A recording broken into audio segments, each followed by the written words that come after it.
बिस्मिल्लाहिर्रहमानिर्रहीम अस्सलाम वालेकुम। आज हम पीटीबी इंग्लिश की जो न्यू बुक आई है 2025 के सिलेबस के अकॉर्डिंग, उसका यूनिट नंबर 3 है। आज हम इसको डिस्कस करेंगे। इस वीडियो के अंदर हम जो पोम है डैफोडिल्स, इसकी समरी करेंगे, रीडिंग एंड ट्रांसलेशन करेंगे, वर्ड मीनिंग करेंगे, इसका मेन आइडिया, थीम और पैराफ्रेजिंग भी इसी वीडियो में डिस्कस करेंगे इंशाल्लाह। Daffodils written by William Wordsworth. ये विलियम वर्ड्सवर्थ ने लिखी है ये पोम। ये उन्होंने एक सैर के दौरान लिखी थी, जहाँ उनके साथ उनकी सिस्टर जो थी डोर्थी, वो भी उनके साथ थी।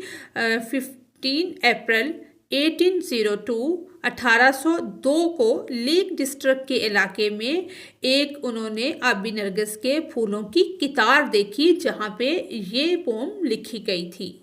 Let's start reading. I wandered lonely as a cloud. मैं एक बादल की तरह lonely तन्हा घूम रहा था।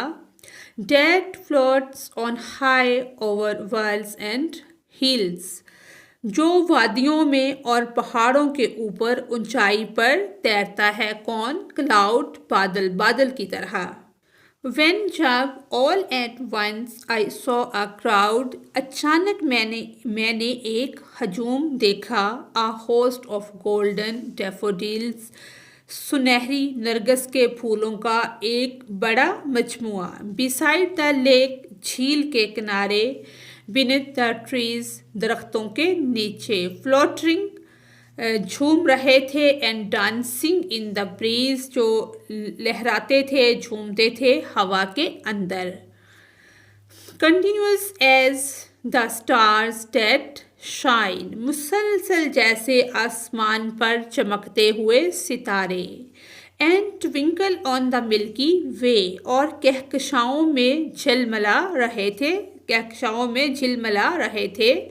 They were stretched in never-ending line, और वो एक ना ख़त्म होने वाली कितार में फैले हुए थे। Along the margin of a bay, खलीज के किनारे के साथ साथ। 10,000 10,000 saw I at a glance, मैंने एक ही नज़र में 10,000 देखे। अभी नरगिस के जो फूल शायर देख रहा है, वो एक नज़र में 10,000 फूल बता रहा है कि एक नज़र में मुझे 10,000 फूल नज़र आए। Tossing their heads in sprightly dance, अपने सरों को खुशी के रक्स में झटकते हुए। The waves beside them dance, लहरें जो थी उनके साथ वो क्या कर रही थी? नाच रही थी। बट दे, लेकिन वो outside the sparkling waves on in glee. Sparkling waves, खुशी में चमकती हुई लहरों को पीछे छोड़ गए। आ पोएट, एक शायर, could not but be gay, एक शायर खुशी से ना रह सकता था। इन सच आ जॉकेंट कंपनी, ऐसी खुश मिजाज महफिल में। आई गेज्ड एंड गेज्ड, मैंने देखा और देखा। बट लिटिल थॉट, लेकिन कम सोचा।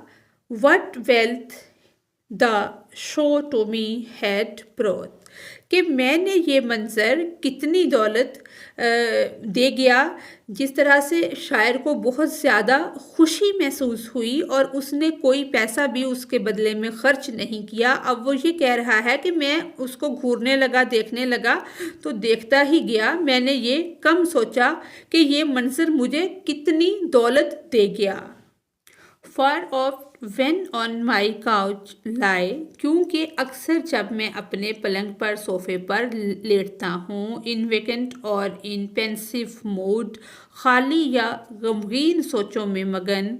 दे flash upon that inward eye, वो मेरी अंदरूनी आँख पर चमक कर आ जाते हैं। Which is the bliss of solitude, जो तन्हाई की खुशी है। And then my heart with pleasure fills, और फिर मेरा दिल खुशी से भर जाता है। And dance with the daffodils, और नरगिसों के साथ नाचता है या आबी नरगिस के फूलों के साथ नाचता है। यानी कि जब शायर गमगीन होता है और उसे वो फूलों का सीन याद आता है तो उसका दिल खुशी से भर जाता है। जितनी भी गम और परेशानियां होती हैं वो ख़त्म हो जाती हैं। अब हम ये जो क्वेश्चन दिए गए हैं इनके आंसर्स को देखते हैं। फर्स्ट क्वेश्चन है ये हमारा स्टैंजा 1 जो है लाइन 1 से 6 तक, उसमें से हमने इसका आंसर देना है। Who is the speaker in the pome and what is he doing in the beginning. नज़म में मुकर्रर जो है, स्पीकर जो है वो कौन है और बिगनिंग में शुरू में वो क्या कर रहा है। The speaker is the poet and in the beginning he is wondering alone in nature. मुकर्रर खुद शायर है और शुरू में वो अकेला कुदरत में चल रहा है। वो नेचर की चीज़ें, कुदरती चीज़ें जो हैं उनको देखकर इंजॉय कर रहा है। सेकंड है ये विच है। Which natural element is the speaker being compared to in the first line. पहली लाइन में शायर को किस खूबसूरती, किस कुदरती अंसर से उसका मुवाजना किया गया है। The speaker is compared to a cloud that floats high over valleys and hills. शायर का एक बादल के साथ मवाजना किया गया है जो वादियों और पहाड़ों पे के ऊपर जो है बुलंद हो रहा है, ऊपर तैर रहा है। नेक्स्ट जो स्टेंसा नंबर 2 है लाइन 7 to 12 तक, इसका हमने आंसर तलाश करना है। Where does the speaker encounter the daffodils and how are they described. शायर नरगिस के फूल कहाँ देखता है और वो कैसे बयान किए गए हैं। The speaker encounters the daffodils beside a lake beneath trees. They are described as golden, fluttering and dancing in the breeze. शायर नरगिस के फूलों को झील के किनारे और दरख्तों के नीचे देखता है। ये फूल सुनहरी रंग के हैं, फड़फड़ाते हैं हवा में और नाचते हुए बयान किए गए हैं। नेक्स्ट क्वेश्चन है how does the poet describe the number of daffodils. शायर नरगिस के फूलों की तादाद को कैसे बयान करता है। The poet describes the daffodils as numerous stretching in a never-ending line and says he saw 10,000 at a glance. शायर नरगिस के फूलों को बहुत ज़्यादा एक ख़त्म ना होने वाली लाइन में फैला हुआ देखता है और 10,000 फूल एक नज़र में उसको नज़र आते हैं। वो बयान करता है कि जब मैंने एक नज़र देखा तो 10,000 फूल मुझे नज़र आए। नेक्स्ट क्वेश्चन है ये स्टेंजा नंबर 3 है line 13 to 18। What action are the daffodils performing in the breeze. नरगिस के फूल हवा में क्या कर रहे हैं। The daffodils are fluttering and dancing in the breeze. नरगिस के फूल हवा में फड़फड़ाते और नाचते हैं। नेक्स्ट क्वेश्चन है how do the waves beside the daffodils compare to the daffodils themselves। नरगिस के फूलों के करीब लहरों का नरगिस के फूलों से कैसे मवाजना किया जाता है। The waves are also dancing। जो लहरें हैं वो भी नाच रही होती हैं but the daffodils outshine them in joy and gleefulness। लहरें भी नाच रही होती हैं लेकिन नरगिस के फूल खुशी और मुसरत में इनसे ज़्यादा चमकते हैं। नेक्स्ट क्वेश्चन है what effect do the daffodils have on the poets mood. कि नरगिस के फूलों का शायर के मूड पर क्या असर पड़ता है। The daffodils left the poet spirits making him feel joyful and happy. नरगिस के फूल शायर का मूड खुशगवार करते हैं और वो खुश और मसरूर महसूस करता है। What does the poet mean by jocund company. शायर खुशगवार के साथ से क्या मुराद लेता है। Jocund company refers to the cheerful and happy presence of the daffodils which uplift the poet's mood। खुशगवार साथ से मुराद नरगिस के फूलों की खुश और खुशगवार मौजूदगी है जो शायर के मूड को क्या करती है, उसको बुलंद करती है, मिजाज को बेहतर करती है। नेक्स्ट क्वेश्चन है what happens when the poet lies on his couch in a vacant और पेंसिव मूड। जब शायर अपने बिस्तर पर खाली या गमगीन जहन में लेटा हुआ होता है तो क्या होता है। When the poet is laying on his couch in a vacant और pensive mood the memory of the daffodils flash before him bringing him joy. शायद जब अपने बिस्तर पर गमगीन लेटता है तो नरगिस के फूलों की याद उसे खुशी देती है। नेक्स्ट क्वेश्चन है what is the inward eye that the poet mentions. शायर ने अंदरूनी आंख से क्या मुराद ली है। The inward eye refers to the poet's imagination और memory which allows him to recall the daffodils। अंदरूनी आँख से मुराद शायर का तख़य्युल या याददाश्त है जो उसे नरगिस के फूलों की याद दिलाती है। नेक्स्ट एंड लास्ट क्वेश्चन है how does the memory of the daffodils affect the poet in the end. इसका आंसर है the memory of the daffodils fills the poet's heart with pleasure and joy, making him feel as if he is dancing with them। Nargis के फूलों की याद शायर के दिल को खुशी और मसरत से भर देती है और वो महसूस करता है जैसे वो खुद भी डैफोडिल्स के फूलों के साथ नाच रहा हो। अबाउट द पोएट ये कुछ चीज़ें हैं शायर के मुतल्लिक, ये भी आप याद कर लें कि वो कहाँ रहते थे, कब पैदा हुए और कब ये पोम लिखी गई। अब हम पोम की समरी कर लेते हैं। It is one of the best non works of the most influential English romantic poet William Wordsworth. The pome was composed in the year, ये नज़म जो लिखी गई थी इन द ईयर 1802 1802 में लिखी गई। The title of the poem informs about the loneliness of the poet, which he feels after the death of his brother। वो तन्हाई जो पोएट अपने भाई की वफ़ात के बाद महसूस करता था तब ये पोम लिखी गई थी। However, the endless view of the golden daffodils in the field across the lake filled him with joy। This view was the greatest gift। जब वो खेत में बहुत सारे फूलों को देखता है तो ये उसके लिए एक बहुत बड़ा गिफ्ट होता है ऑफ नेचर, कुदरत का। To him, whenever he remember it, is depressed mind and heart find the Joy of living again. जब वो बहुत ज़्यादा परेशान होता है या हर्ट होता है तो वो जो सीन है फूलों का, डैफोडिल्स का, वो उसे दोबारा ज़िंदा रहने की या जीने की, आगे बढ़ने की उसके अंदर ख्वाहिश पैदा करता है। ये हमारा फर्स्ट स्टैंजा है, यहाँ से लेकर यहाँ तक। अब इसकी हम पैराफ्रेजिंग करेंगे।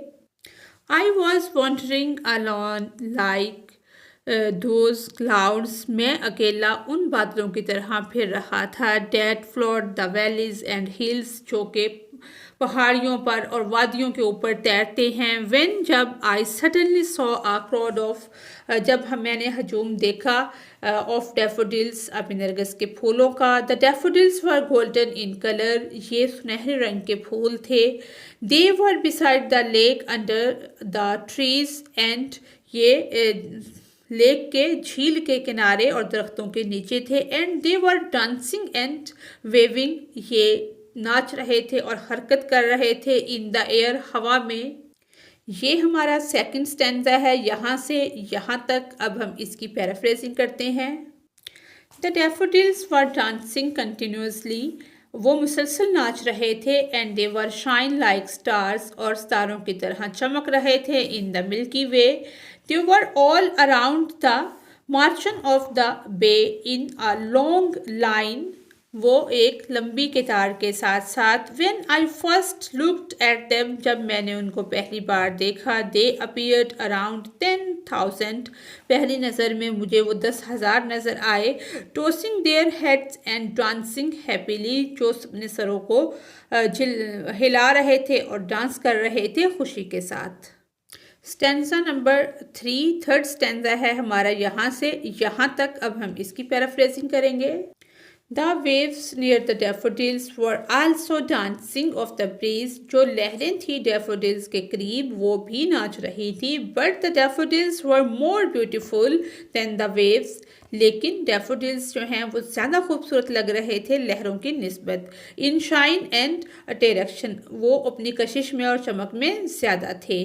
A poet, एक शायर definitely feels happy in such a pleasant company. इस खुशगवार कंपनी में एक शायर यकीनन बेहतर ही महसूस करेगा. I kept looking and don't notice that these flowers have blessed me with an enormous wealth. के इन फूलों से मुझे बहुत ज़्यादा दौलत मिली. मतलब इसका ये है कि जब भी वो परेशान होता है तो उसको वो सीन खुश कर देता है कि उसने नोटिस नहीं किया, वो उनको देखता ही चला गया कि कितनी दौलत दे गए ये वाले फूल.